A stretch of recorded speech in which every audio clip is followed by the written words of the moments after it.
အားလုံးပဲမင်္ဂလာပါအမနာမည်ကတော့မေစင်ကျော်ဖြစ်ပါတယ်အမကဒီနေ့မှာတော့ personal statement ကိုဘယ်လိုရေးကြမလဲဆိုတာလေးကိုညွှန်ပြပေးသွားမှာဖြစ်ပါတယ်အမကဒီအမလိုမျိုးနေဘက်ကပညာတော်သင်စုကိုရှောက်ချင်တဲ့အကြောင်းသားကျောင်းသူတွေအတွက်အထောက်ပံ့တစုံတရာဖြစ်စေဖို့အတွက်ဒီဗီဒီယိုတွေကိုလုပ်ရတဲ့ခြင်းဖြစ်ပါတယ်ဆိုတော့အမအကြောင်းအရင်မိတ်ဆက်ပေးပါစေအမကတော့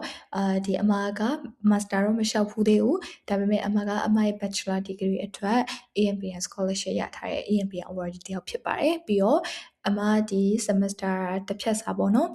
Australia Europe မှာလာတော့ခွင့်ရထားတဲ့ကျောင်းသူတူလည်းဖြစ်ပါတယ်ပြီးတော့ US program တစ်ခုဖြစ်တဲ့ Pointley မှာပါဝင်ထားတဲ့ကျောင်းသူတူလည်းဖြစ်ပါတယ်ပြီးတော့ဒီ2025ထဲမှာပဲ ASEAN Foundation ကပြုလုပ်တဲ့ AYA Qualified မှာပါဝင်ခဲ့တဲ့သူလည်းဖြစ်ပါတယ်ဆိုတော့အမရဲ့ဒီရှောက်ခဲ့မှုတဲ့အတွေ့အကြုံတွေပေါ်မှာမူတည်ပြီးတော့အမဒီဟာလေးကိုမျှဝေပေးသွားမှာပဲဖြစ်ပါတယ် Okay ဆိုတော့အမတို့ personal statement ဘယ်လိုရေးမလဲဆိုတာပုံတင်မရှိဘူးအမဘယ်လိုရေးခဲ့တယ်ဆိုတာလေးပဲအမကဝေမျှပေးချင်တာဖြစ်တယ်အမအနေနဲ့ဆိုရင်တော့အမက3ခုသွားတယ်ပေါ့နော်ပထမတစ်ခုက research လုပ်တယ်ရှာဖွေပြီးဖတ်တယ်ရနိုင်သမျှဒုတိယတစ်ခုက reflex လုပ်တယ်ပြန်ပြီးတော့သုံးသပ်တယ်ပေါ့နော်တတိယတစ်ခုကတော့ပြန်ပြီးတော့စစ်တယ်ပေါ့နော် so research လုပ်တယ်ဆိုတာကရှာတာပဲဘာရှာမလဲအဲ့ဒါဆိုရင်ကိုလျှောက်ချင်တဲ့ scholarship တွေပြီးတော့ကျတော့ကိုလျှောက်ချင်တဲ့ကျောင်းတွေပြီးတော့အဲ့ scholarship ကိုရထားဘူးတဲ့အဲ့ကျောင်းတက်ထားဘူးတဲ့ alumni တွေ senior တွေဒါတွေအကုန်လုံးပါပါတယ်ဆိုအမတို့ရှာတဲ့နေရာမှာဒီ scholarship ကဘယ်လို scholarship မျိုးလဲဘယ်လိုကျောင်းသားတွေကိုဦးစားပေးရွေးလေးရှိလဲဘယ်လိုကျောင်းသားမျိုးလိုချင်တာလဲဒါတွေကိုကိုကသိထားဘူးလို့ရပေါ့နော်အဲ့ဒါတွေကိုသိထားရဲဆိုရင်သူတို့လိုချင်တဲ့အချက်တွေလည်းကိုမှရှိရဲဆိုရင်အဲ့အချက်တွေကိုပို့ပြီးတော့ပေါ်လွင်အောင်အမတို့ကရေးတင်နဲ့ချပြတင်နဲ့ဥပမာအဖြစ်အမတို့ YC လေးမှာဆိုရင်အမအနေနဲ့ဆိုရင်ကိုလုပ်ချင်တဲ့ project idea ကအဓိကလုပ်ချင်တယ်အဲ့တော့ကိုလုပ်မဲ့ project နဲ့ကိုရဲ့ပညာရေး background အချိတ်ဆက်ရှိလားမရှိဘူးလားပြီးတော့ကိုရဲ့volunteer experience နဲ့ရောအချိတ်ဆက်ရှိလားမရှိဘူးလားဒါတွေကိုပို့ပြီးပြပေးနိုင်တယ်ဆိုရင်အဆင်ပြေပါဥပမာအဖြစ်အမဆိုရင်ဆရာဆရာမတွေရဲ့တမွေးတက်ပညာဖွံ့ဖြိုးတိုးတက်ဖို့ professional development အတွက်အမစိတ်ဝင်စားတယ်အဲ့ဒါဆိုရင်အမကအမရဲ့ပညာရေး background ကိုလည်းပါတယ်အမရဲ့ပညာရေး background ကိုလည်းပညာရေးဘက်ကလာတဲ့သူပဲအမရဲ့ဘွဲရလည်းပညာရေးနဲ့ဆိုင်တဲ့ဘွဲပဲပေါ့နော်ပြီးတော့အမ volunteer လုပ်တဲ့နေရာမှာလည်းအမကဒီဆရာဆရာမတွေရဲ့professional development တိုးတက်ဖို့အတွက်အမကကိုညီပြီးတော့လှုပ်ဆောင်ထားတဲ့ volunteer experience လေးလည်းရှိတယ်အဲ့လိုမျိုးလေးကိုချိတ်ဆက်ပြပါပေါ့နော်ဆိုတော့အဲ့ဒါဆိုရင်သူတို့ကဘာလို့လိုချင်လဲသူတို့လိုချင်တဲ့အချက်ကကိုမှရှိလားရှိရဲဆိုရင်အဲ့ချက်ကိုပို့ပြီးတော့ပေါ်လွင်အောင်ရေးတင်ပါတယ်အဓိကတော့ scholarship ရဲ့အထာကိုအမတို့သိအောင်လုပ်တာပါအဲ့တော့ scholarship နဲ့ပတ်သက်ပြီးတော့များဖတ်လေသူတို့ရဲ့ဘယ်လိုတန်ဖိုးထားမှုတွေရှိလဲဘယ်လိုစံနှုန်းတွေရှိလဲဘယ်လိုမျိုးတွေသွားနေလဲဆိုတော့ကိုကများသိလေကိုကဘယ်လိုမျိုးတေချာလေး prepare လုပ်နိုင်မလဲဆိုတာကိုကိုကများမြင်လာလေဖြစ်ပါတယ်ဆိုတော့ scholarship တစ်ခုကိုအချိန်ပြည့်တဲ့နေရာမှာဒီပေါ့နော်အခြားဥမာအင်္ဂလိပ်စာတွေဖြေတယ်ပြီးတော့ကျတော့အခြားသောဥမာ essay တွေရေးတယ်ဒီနေရာမှာနေအချိန်မပေးဘဲနဲ့လေဒီ scholarship ကဘယ်လို scholarship မျိုးလဲကိုနဲ့ကိုက်မကိုက်အဲ့လိုပေါ့နော်ကိုမှရောဒီ scholarship နဲ့ပတ်သက်ရင်ဘာအားသာချက်ရှိလဲဘာအားနည်းချက်ရှိလဲဒါလေးကိုချိန်ဆပြီးတော့ရှာဖွေနေရမှာပို့ပြီးတော့အချိန်သုံးသင့်တယ်လို့ထင်ပါတယ်နောက်တစ်ခုကအမှပြောချင်တာက scholarship တိုင်းကကိုနဲ့မကိုက်ဘူးကိုဟာမဟုတ်ဘူးပေါ့နော်သူတို့သွားတဲ့values နဲ့ကိုနဲ့မကိုက်တာရှိရဲ scholarship မှာပါတဲ့အကြောင်းတွေရဲ့ပြီးတော့ major ရဲ့ဟိုမှာကိုနဲ့အဆင်မပြေတာရှိနိုင်တယ်အဲ့ဒါဆိုရင်ကိုရှောက်မဲ့ scholarship ကိုတေချာလေးအမတို့ research လုပ်ပြီးတော့ကိုနဲ့မကိုက်ဘူးဆိုရင်မလျှောက်ခွင့်လည်းကိုမှရှိရပေါ့နော်ဆိုတော့ scholarship ကပဲကိုရွေးရမှာမဟုတ်ဘဲねကိုကလည်းဘယ် scholarship ကကိုနဲ့ပိုကိုက်မလဲဘယ် major ကိုနဲ့ပိုကိုက်မလဲဘယ်ကျောင်းကကိုနဲ့ပိုကိုက်မလဲဆိုတာရွေးတတ်ဖို့လိုတယ်ဒါကြောင့်မလို့ requirements တွေကိုတခြားလေ့လာမယ်ပြီးပြီဆိုရင်ကိုနဲ့အကိုက်ညီဆုံးအသင့်တော်ဆုံးကိုရွေးချယ်ပြီးတော့ရှောက်တင်ပါတယ်ပြီးတော့နောက်တစ်ခုကအမတို့ research လုပ်တဲ့နေရာမှာကျောင်းပေါ့နော်ဆိုတော့ကျောင်းရဲ့ website တွေမှာလေ့လာတဲ့အကျင့်လေးလည်းလုပ်ထားတင်ပါတယ်အဲ့ဒီကျောင်း website တွေမှာဆိုရင်ကိုတက်မဲ့ course တွေပဲ course ကိုတက်ချင်တာလေပြီးတော့ study program ရဲ့ syllabus တွေကိုဖတ်ထားဖို့လိုတယ်ဥပမာအဖြစ်ကိုကဒီပေါ့နော်ဒီ education နဲ့ပတ်သက်တဲ့ course တစ်ခုကိုတက်ချင်နေဆိုအဲ့ကျောင်းရဲ့ website တွေမှာအဲ့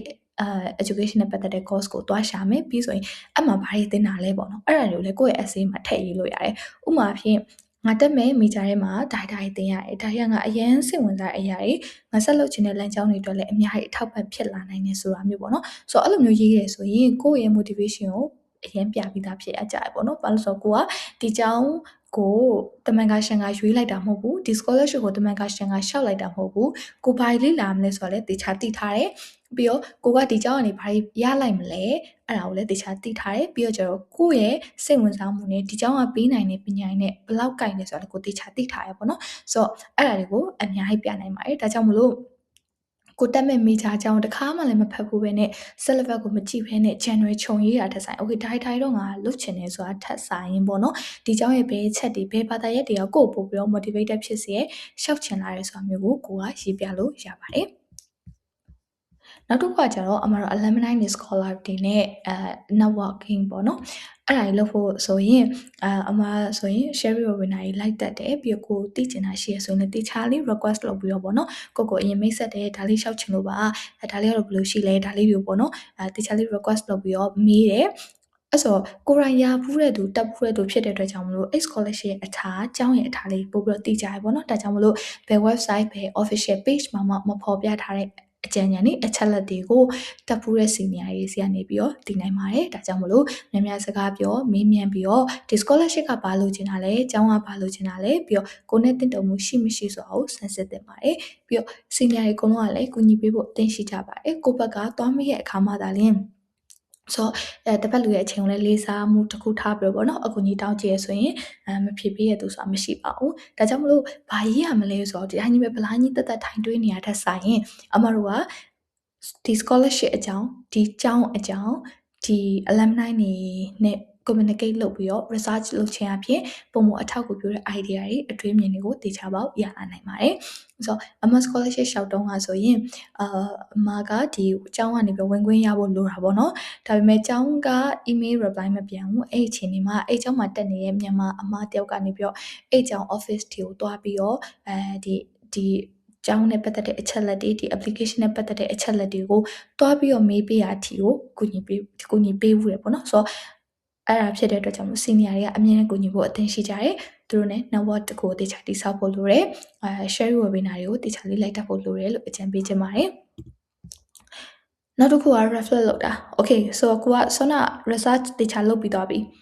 အဲ့ဆိုရင်ပြန်ပြီးတော့ reflect လုပ်ရှောက်မယ်တေချာပြီအဲ့ဆို essay ရေးရတော့မယ်လीနော်အဲ့ဆိုရင်မိကုန်းတေချာဖတ်ပြီးတော့ Omaro keyword လေးကို line ထားမယ် okay သူကဘာအောင်မေးရလဲဘာကြောင့်ရှောက်ချင်တာလဲဆိုတာကိုမေးရလားဘယ်လိုတွေပြန်ပြီးတော့အသုံးချမလဲဆိုတာကိုမေးရလားပေါ့နော်ပြီးဆိုကိုဘွားရဲ့ timeline တစ်ခုလုံးပြန်ပြီးတော့တွေးကြည့်ရမယ်ပေါ့နော်ဘယ်မေးခွန်းမှာတော့အမတို့ဘယ်ချက်တွေဘယ်တွေးကြုံလေးထည့်မလဲဆိုတာကိုတွေးတင်တယ်ခေါင်းထဲမှာပေါ်လာသမျှအရင်ဆုံးချရေးကြည့်လိုက်ဆိုတော့ပထမဆုံးအချိန်မှာအမတို့စလုံးရေကန့်သက်ထားတာတွေကိုမိပြလိုက်ပြီးတော့ draft တစ်ခုအရင်ထွက်အောင်လုပ်လို့ရတယ်ပြီးမှပြန်စစ်ပြန်ဖတ်ပြန်ပြင်ဒါအေးဆေးပဲပေါ့နော်ဆိုတော့အရင်ဆုံးဒီကိုခေါင်းထဲမှာပေါ်လာသမျှဟာတွေအကုန်လုံးကိုဒီကိုကခြိုက်ဖို့လိုပဲပေါ့နော်နောက်တစ်ခုကအမအနေနဲ့ဆိုရင်လေအမကဒီ scholarship မလျှောက်ခင်မှာအရင်စဉ်းစားရတဲ့သူမျိုးဒီ scholarship ကကိုယ်နဲ့ကြိုက်မကြိုက်ဒီ program ကိုယ်နဲ့ကြိုက်မကြိုက်ကိုတကယ်လုပ်ချင်တာသိကြလားရှောက်ချင်တာသိကြလားရပြီးတော့ရောတက်ချင်ပါလားကိုယ့်အတွက် satisfaction ပေါ့နော်စိတ်ကျဉ်တယ်ဘယ်လောက်ရှိမှလဲဒါတွေအများကြီးတွေ့ရ research လုပ်တယ်အမနဲ့ကြိုက်တယ်အမတကယ်လုပ်ချင်တာသိကြမှာအမတကယ်တက်ချင်တာသိကြမှာအမကရှောက်တာအဲ့ဒါဖြစ်တဲ့အတွက်ကြောင့်မလို့အမစီမှာ research အများကြီးလုပ်ထားဖြစ်တဲ့အတွက်ကြောင့်မလို့ဒီ scholarship နဲ့ပတ်သက်တယ်ဆိုရင်ရေးရမယ့် idea တွေပြီးတော့ကျွန်တော်ကိုနဲ့ဘယ်လောက်ထိကိုက်ညီလဲဆိုတဲ့ဟာမျိုးတွေဒါတွေကခေါင်းထဲမှာအများကြီးရှိတယ်။ဘာလို့ဆိုရင်အမကိုယ်တိုင်အဲ့ဒါတွေကိုစမ်းစစ်ပြီးမှအမတေချာရွေးပြီးမှလုပ်ချင်တာတေချာမှရှောက်တာဖြစ်တဲ့အတွက်ကြောင့်မလို့လေဆိုတော့မောင်လေးညီမလေးတို့လည်းအဲ့လိုရှောက်တဲ့အခါမှာအဲ့လိုမျိုး research တေချာလုပ်ထားဖို့လိုတယ်။လုပ်ထားပြီးတဲ့အခါမှာပြီးတော့ဒီ idea ထုတ်တဲ့အခါမှာလည်းလေကိုဘွားရဲ့ timeline တစ်ခုလုံးကိုတေချာပြန်တွေးကြည့်လိုက်ဒီ scholarship လေးကဒီပညာသင်စုလေးကကိုနဲ့ဘာလို့မထိုက်တန်ရမှာလဲဟုတ်တယ်မလားဆိုတော့ကိုရဲ့ဒီ bachelor 6ရှောက်မဲ့မောင်လေးညီမလေးကြီးဆိုရင်ပြန်တွေးကြည့်လိုက်လေနော်ဒီပညာသင်စုကကိုကဒါပညာသင်ရမယ့်အရွယ်လေးရောက်နေပြီဒီပညာသင်စုလေးကကိုတက်ဘလောက်တောင်မှပြောင်းလဲသွားစေလိုက်မလဲပေါ့နော်ပြီးတော့ကိုတက်ဘလောက်တောင်မှအရေးပါလိုက်လဲကိုကဘာဖြစ်လို့ထိုက်တန်ရလဲထိုက်တန်တယ်လေနော်အမတို့ဒီပညာသင်စုလေးရဖို့ကြောင်းတက်ဖို့ဆိုတာလေးကကြောင်းတက်ဖို့ဆိုတာလူတိုင်းနဲ့ထိုက်တန်တယ်ပေါ့နော်ဆိုတော့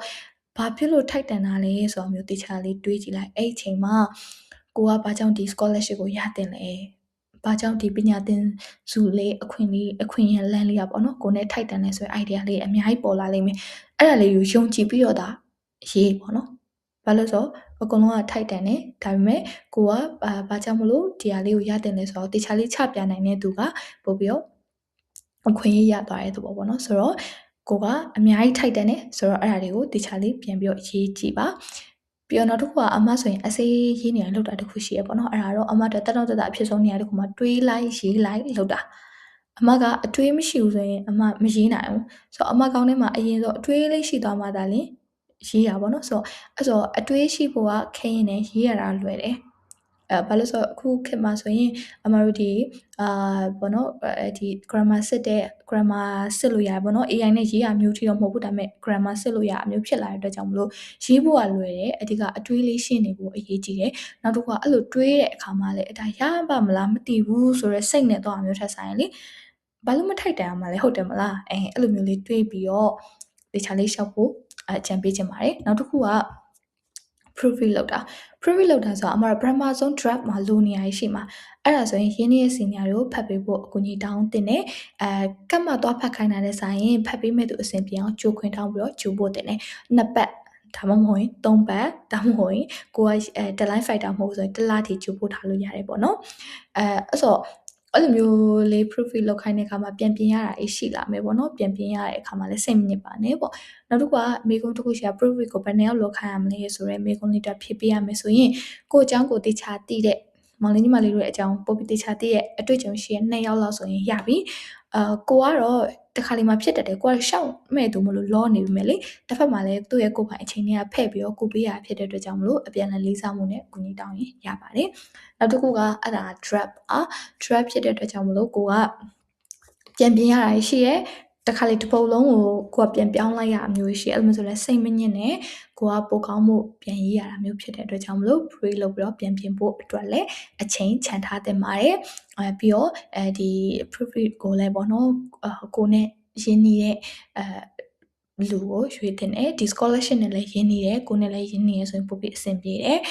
ပြီးတော့ကျတော့ဒီ scholarship ကိုယ်တိုင်လျှောက်ထားဖို့ပြီးတော့ရထားရတဲ့သူဖြစ်တယ်ဆိုရင်လည်းအဆင်ပြေပါတယ်နောက်တစ်ခုကဒီနောက်ဆုံးအနေနဲ့ပြောချင်တာကတော့